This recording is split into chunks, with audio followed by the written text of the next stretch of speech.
Hey folks, it's Abby and these are all of the books that I managed to read in March. It is a fair stack. So it's stats time. I read 5,221 pages across 14 books. So more pages, fewer books. Not mad at that. Although I do need to get through my TBR, and I didn't really this month, but hey ho. Then I listened to 29 hours of audiobooks, and my longest book at 553 pages was The Ask and the Answer. And my oldest book, from 1996, was Alias Grace by Margaret Atwood. For the genres that I read 1 non-fiction book, 2 mythology retellings, 3 memoirs, 1 historical fiction, 2 sci-fi, 4 fantasy books, and 1 contemporary. Then for the nationality of the authors, I have 1 Irish author, 1 Palestinian author, a Chinese author, a Canadian author, 4 American authors, and 6 English authors. And lastly for the stats is the format for how I read the books.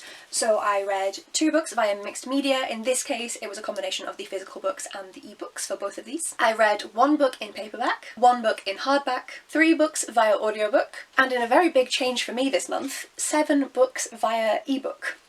I was living the Kindle life this month, having a good time. So that's all the stats. Now let's delve into the actual books. The first book I finished this month was Warrior Queens and Quiet Revolutionaries by Kate Mosse. You may know this author from a number of fiction works, so I was very curious to dive into a non-fiction from her. This is essentially an encyclopedia. I'm aware it doesn't look like that, but don't go into this expecting to get in-depth knowledge about every woman that is mentioned in here, because there are around 1,000 women mentioned. So it is very much a flyby for most of them. A few get a little bit more details, but it is a flyby about them, about the impact that they had and what they were doing. So you can use this to then go and look up more about them. They are organised into chapters, so women of courage, women of faith, women nurturing nature, a woman's place is in the house, mothers of invention, warrior queens and pirate commanders, a woman's place is at the bar, blackboards and blue stockings, and the pen is mightier.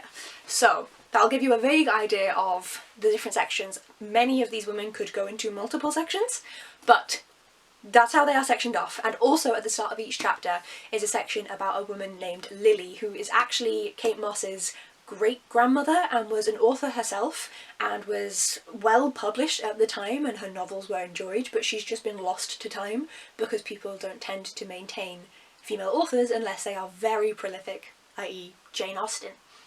And I found it really interesting to kind of have that more personal aspect of this book mixed in, of her researching her great-grandmother and learning more about her, going through her effects and trying to kind of uncover more who she was as a person. I thought that was a really interesting addition to a book that could become slightly dry, just in its nature. There's nothing much you can do about that when you are listing off 1,000 women and what they've done. I thought this aspect was well curated for each chapter and also then does intrigue the reader a little more.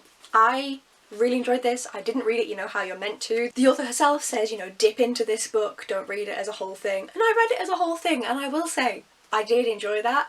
I would love to go back and kind of dip in and just pick random women to look up and to learn more about and to like delve more into their lives. I've done that with a few of them. But yeah, this is a really great book and I am very glad I read it. Then I read Daughter of Chaos by A.S. Webb. This was one of my Goldsborough books. It was actually my final ever Goldsborough book before I cancelled my subscription, so let's show off the prettiness that Goldsborough is known for. And this is a Greek mythology where we follow a young woman who is going to take down the gods. And she ends up meeting up with Hercules and they end up in like a little band together, and it's a really interesting read. I did want a little bit more from our main character. What was she called? I read a lot of books this month. Danae. I did want a little bit more character growth from her.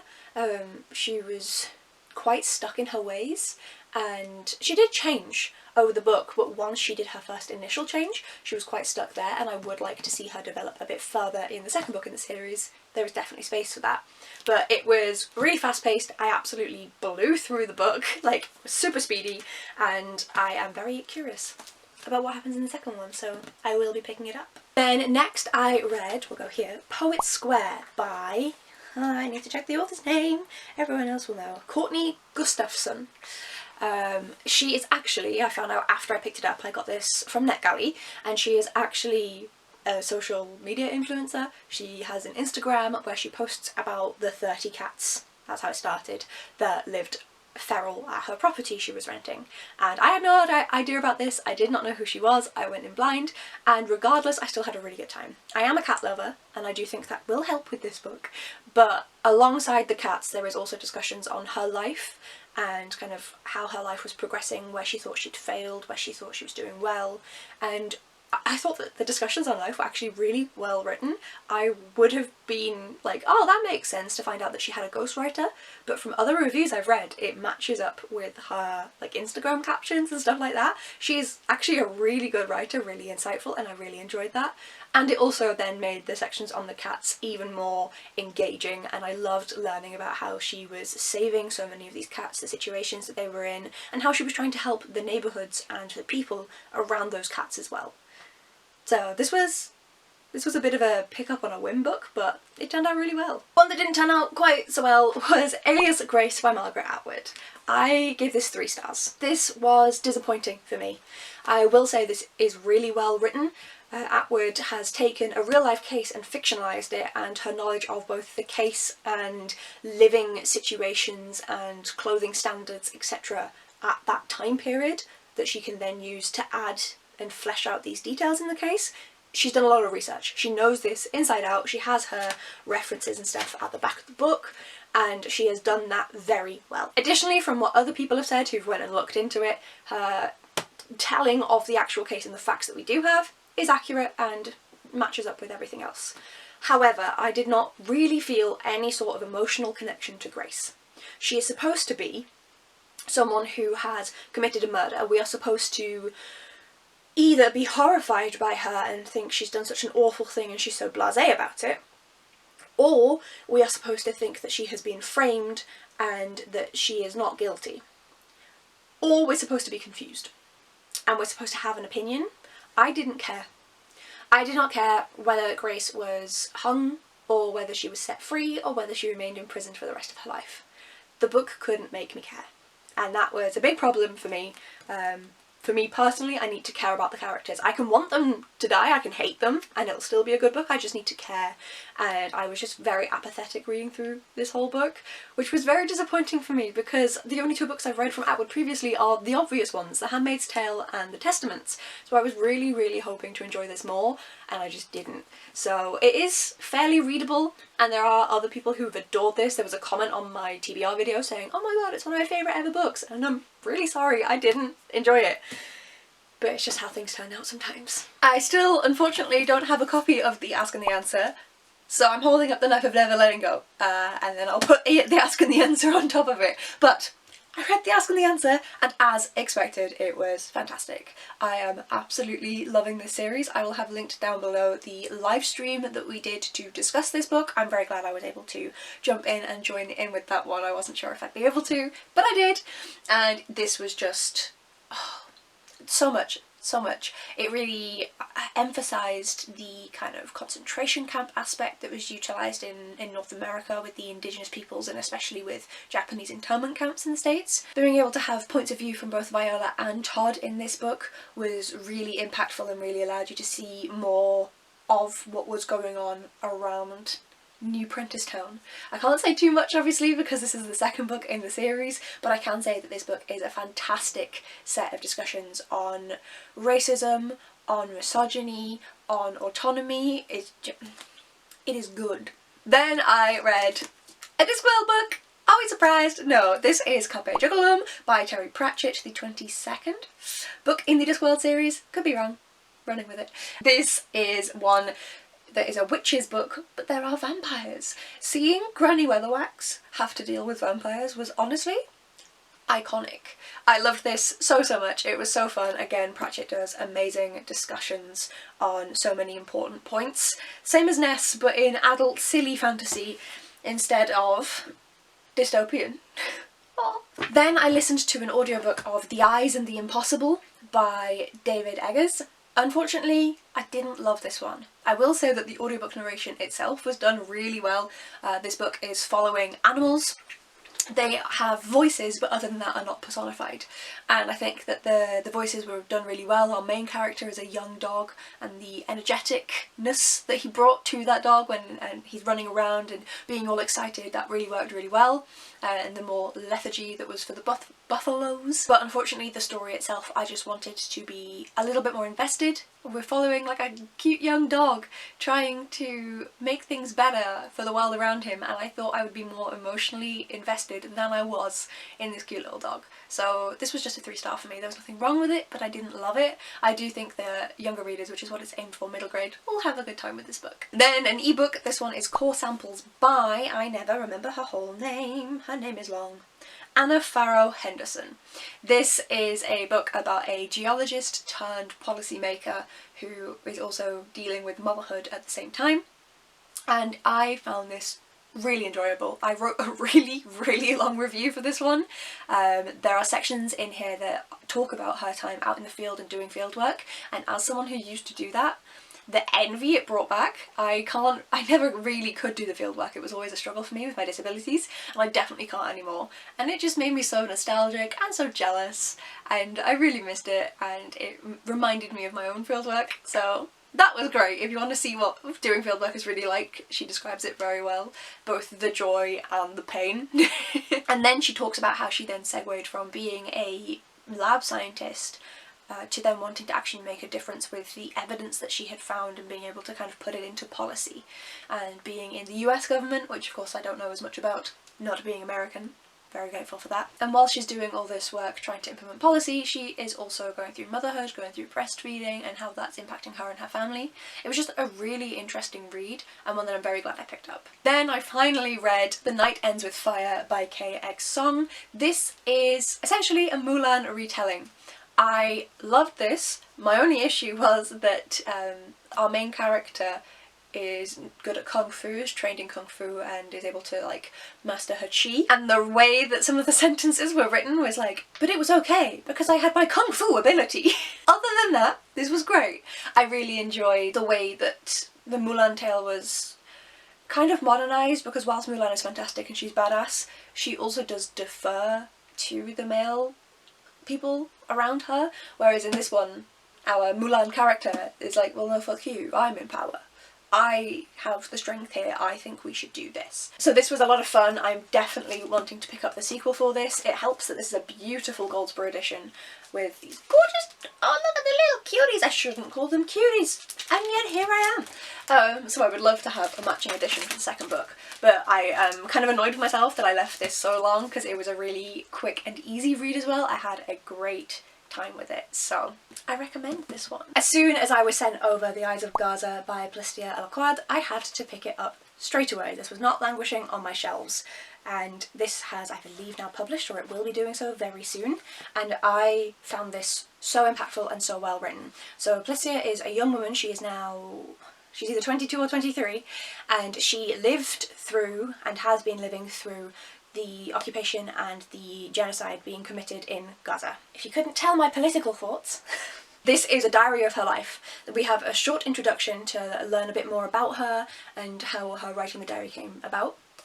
And then we follow her day by day from October the 7th, and we see what it is like to live here as a young person.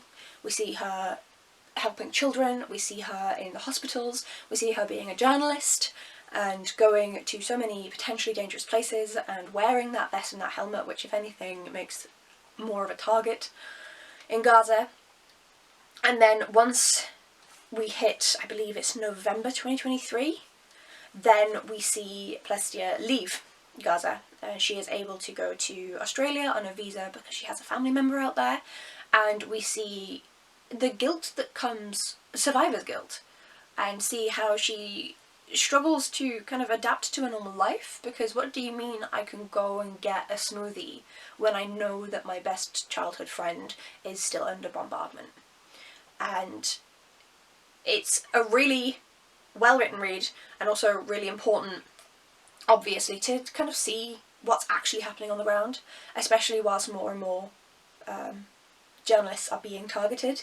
It's very important to actually hear what's happening and to hear how it's impacting people. It was really well written. I had so many quotes that I was taking pictures of them with my phone. There's one moment where she says that she might lose the diary because she can't always grab it if she needs to run. And she was saying that if she does lose this diary, she hopes that it's found by a young boy in the rubble, and that he picks it up and takes this precious notebook home to his parents, and that they can burn it for fuel to keep them warm a little longer. And that's just one of the many things in here. This is really well written, really important to read. It is a short read as well. This edition is only 165 pages, so it is not a long read, and it will teach you so much about what daily life is like in Gaza. And I just think that more people need to be picking this up. I also loved that she got to publish some of her poetry in here as well. I did really enjoy the poetry. Then my pre-order of A Heart Full of Hatred by Derek Landy came through, so of course I read this in 2 days. Slower than normal, but still, 2 days. This is the 18th Skullduggery Pleasant book, and I obviously loved it. Gave it 5 stars. I do have some critiques. The 5 stars are like all the normal things, like everything that's great about Skullduggery Pleasant, if you've read the previous 17 books plus, it's all in here. I did think that this was very much like Middle Book Syndrome. This is the middle of one of the trilogies, and it is setting things up for the 3rd book. It very much is setting those up and moving people into the correct places, and I could tell, and so that did knock it down a notch for me. Not a star, but just a notch. I also, on another side, flip side of it, enjoyed Val having a different response to the violence and the action that she continuously goes through. I obviously don't want to spoil anything, but her response does change to what it has been previously, and I enjoyed the discussions there, and I also think this could be leading to something in the next book, which I'm intrigued to see. Obviously I can't say too much about this magical middle grade story where a skeleton detective in the 1st book goes away with a like 10-year-old, 12-year-old girl and introduces her to magic and she has to fight monsters. She's in her 30s in here, so it has aged. And I recommend. Then from my other of my 2 favourite authors of all time is Samantha Shannon. Well, we also have River Solomon, but they do not publish as often. Samantha Shannon, The Mask Falling, the author's preferred text. So this is a reread for me. I never know what to say for these. Thankfully this is the last one, so I can stop being annoying about that. But yes, I've read the original copy, and then this is my first read of the rewrite. But I've read the story before. Regardless, I'm very glad I did, because the next book, book 5, has just been released, and Paige has lost her memories. Is that a spoiler? I mean, technically, but also not really. Anyway, so knowing what happened in the last book and having just like recently done a reread of the first 4 books is going to be very helpful when Shannon's like dropping in clues and I'm like, what happened? So I'm glad I did the reread. As always, Samantha Shannon's writing is beautiful. I gave this a 5 star. I've given all of them 5 stars. I really enjoyed seeing how Paris and London's voyants were interacting and clashing, and seeing a bit of Sion outside of Britain and Ireland. Again, it's another one that's difficult because I don't want to say too much because so much happens in these books that by book 4, dear God, there's so much, and I don't want to spoil anything, but this was, again, amazing, fantastic, brilliant, perfection. Then I read Floating Hotel by Grace Curtis, and I found out that this author's from Newcastle. I'm from Newcastle! I know I don't sound like it, but yes, girl! This one was a very interesting read, and I did it via a NetGalley audiobook, and I don't recommend reading this book via audio. The audiobook narrator does a perfectly fine job, but this book swaps between a large cast of characters and in no particular order, and so it can be quite difficult to keep up with the 5 different plot lines and the 20 different characters when it was just one solo narrator. So they did try, they did their best, the narrator did nothing wrong, but for me personally and how I read and how I listen to audiobooks, I do think I would have gotten more out of this if I read it physically. I do also think that there was maybe a little too many viewpoints, and maybe this could have been a series where we saw different viewpoints in one book with it a bit more fleshed out, because with a few of the plot points I wanted more. There's a spy plot point, and there is also a science challenge plot point, and I wanted more from both of them, but I did enjoy this book and I am curious to read more from Curtis in the future. And then my final read, I'm just going to boast like this much, I got approved for a NetGalley arc of Among the Burning Flowers by Samantha Shannon. Okay, I'm done boasting. I'm very, very grateful Apparently I'm not done boasting. I'm so grateful I've been rejected for every other Samantha Shannon arc I've ever requested in my life, so this was a scream moment. So of course I immediately read it. This is the shortest book that she is going to have ever published other than her novellas. This came in at, I believe, 288 pages, and it is set in between A Day of Fallen Night and The Priory of the Orange Tree, and fleshes out some of the interactions that happen there, give us a little bit more of the characters that we saw or heard mentioned in Day of Fallen Night, whilst also telling us a little bit more about the setup for the exact situation in The Priory of the Orange Tree. I think this was really well done. I really enjoyed it. The character development that was added in here for the 3 primary points of view really then, for me, made a difference in how I see the plots of the other 2 books and how they unfolded and where they went. I think this is a really great addition, and whilst I do think you're going to get more out of it if you read it after having read the other 2, I do think it can still work as an entrance to the series, so if you are wanting to read something shorter, it's not my recommendation, but you can do it. If you want to read something shorter, 300 pages, it's obviously a lot more accessible than 800, so if you want to dive into this one first, it will give you a feel for Samantha Shannon's writing, it will show you the beautiful world building, the character development, it will envelop you in this world, and then you will be curious enough to want to go and read the other 2, because I want to go and reread them, which is a bit of a problem. Do not reread 1600 pages. And that was my March reading for 2025. Please do let me know down in the comments if you've read any of these books and what your thoughts on them are. I would love, for example, if you loved Alias Grace, for you to try and convince me that I was wrong about that one. And also I need to scream about Skullduggery Pleasant and Samantha Shannon, so any of that in the comments would be fantastic. If you did enjoy the video, folks, please do subscribe to see what I end up reading in the future. I have my April TBR video up already if you'd like to see that, and please do like the video if you enjoyed it, and I'll see you folks in the next one. Bye!